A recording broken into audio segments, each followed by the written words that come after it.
वो अखबार में लिख रहे थे राहुल गांधी अमेठी और रायबरेली से चुनाव नहीं लड़ेगा। वो चल रही थी मीडिया इनकी। अब मैं रायबरेली से चुनाव लड़ रहा हूं, बिल्कुल चुप हो गए।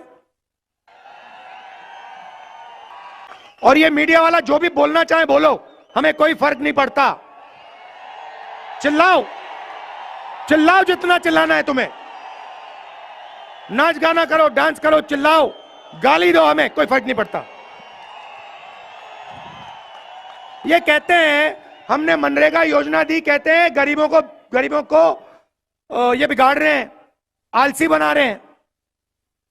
अदानी को लाखों करोड़ रुपए दिया जाता है, वो नहीं बिगड़ता, मगर मजदूरी करने वाले गरीब लोग बिगड़ते हैं। किसान का कर्जा माफ होता है, कहते हैं देखो बिगाड़ दिया किसानों को। 16 लाख करोड़ रुपए कर्जा माफ होता है, कहते हैं देखो देखो देखो विकास हो रहा है। उल्टी सीधी बात बोलते हैं। मतलब प्रधानमंत्री में थोड़ी तो मतलब लेवल होनी चाहिए। प्रधानमंत्री को देश की बात करनी चाहिए, विकास की, किसानों की बात। मतलब क्या मतलब है सीनियर नेता का अपमान करना? क्या मतलब, क्या फायदा मिल रहा है उनको? क्या सोचते हैं कि हिंदुस्तान की जनता खुश हो जाएगी? हिंदुस्तान की जनता उनसे यह जानना चाहते हैं, आप 50% का जो आरक्षण का है उसको हटा रहे हो, यह सवाल है। जाति जनगणना कर रहे हो, यह सवाल है। उनका तो जवाब देते ही नहीं है। ये आखिरी बात जो मैं यहां जब महाराष्ट्र में यात्रा में निकला था तो बहुत सारे युवाओं ने मुझे कहा कि राहुल जी, मोदी जी ने हमें बेरोजगार कर दिया।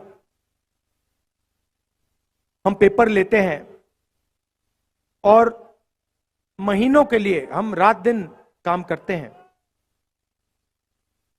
और जिस दिन पेपर देना होता है उससे एक दिन पहले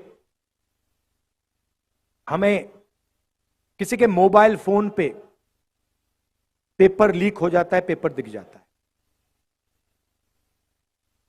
जो बेईमानी करता है